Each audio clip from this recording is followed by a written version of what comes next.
Clara, if you are looking for a happy-go-lucky interracial relationship with all manner of hijinks and adventure, you are on the wrong WGN show. And Kato, you just had to have your talented 10th party. You just had to have your quinceañera. We're gonna get to you. We were rooting for you. This episode, Whiteface, was excellent for so many reasons, but I'm still mad because I told you guys to keep August off my screen and keep his dirty hands off of Kato. But you know what? We're gonna start at a high point. We're gonna start where I'm happy. We're gonna start at a good place. So Noah and Rosalie finally reunite. Thank you. And how they opened up their veins to us and portrayed that emotion, I just don't understand it, but it was absolutely beautiful.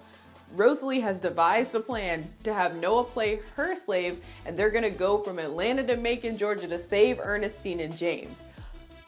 Noah is not about this life. He is not about this plan at all.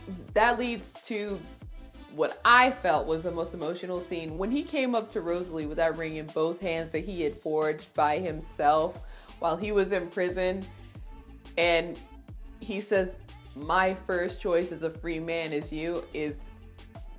That was beautiful. That scene went through me and I was just a mess. By the way, she hasn't even told him she's pregnant, so she's pulling a total Beyonce. She's trying to headline at Coachella. She's trying to go backwards in a chair, and we just need her to maybe, like, I don't know, phone a friend. A funny thing is, that plan that she has devised with Noah playing her slave to go get her family is actually a true story, I believe. But, you know, Rosalie has made up her mind. I don't blame her. You gotta go get Ernestine. You gotta get little James.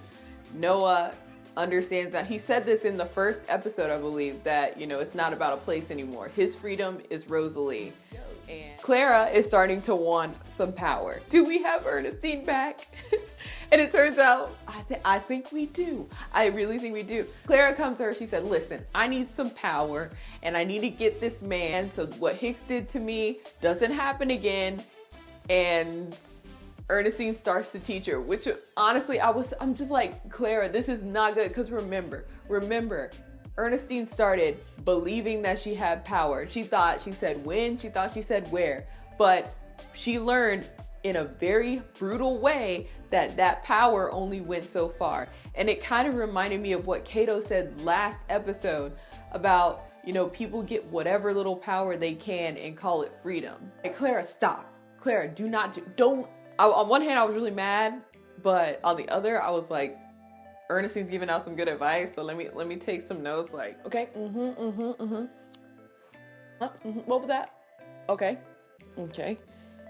Keep a man with whiskey.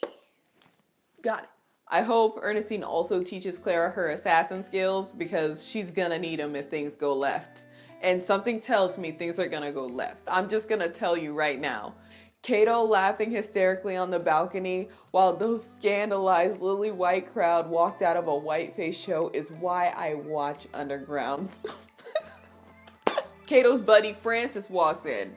Now, Francis is like, clearly, Francis is Kato's friend. He's trying to have his back. "Oi, Kato, you need to stop doing all this, need to lay low, Debbie, you know you're gonna get yourself hurt." Kato is having this extravagant party. I loved how he shared with that crowd the story of how he got his scars. He said they're not as much cruel as they are greedy. And he has a point, even though I think playing target practice with somebody's kid is plenty cruel. He has bands, he's throwing them at Still, and they're fundraising for the cause.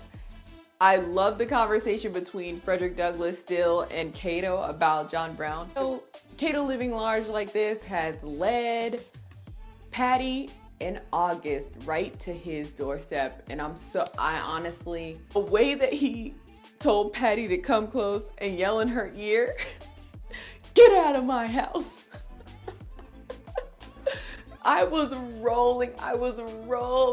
By the way, has anybody tried giving August a Pepsi? Maybe he'll see the light. They ended up having this huge shootout, and Kato loses his whole crew. Like, they kill all of them. Poor Francis is over here trying to fix Kato's life. He brought Debbie. "Oi, Kato, look who I found." And then Debbie gets captured. By the way, like, where did Patty put Kato and Debbie? There's so much at play. It looks like Elizabeth has been leaving the sewing circle.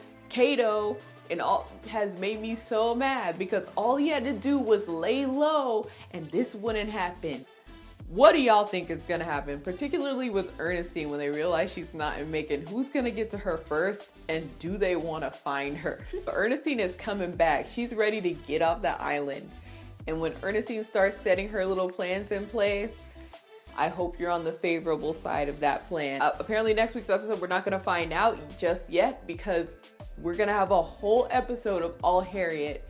And I'm so, instead of calling it TED Talks, they're calling it Tub Talks, and I cannot wait. I'm so ready to see this. Apparently it's life changing, and I'm ready to get my life. See you guys next week.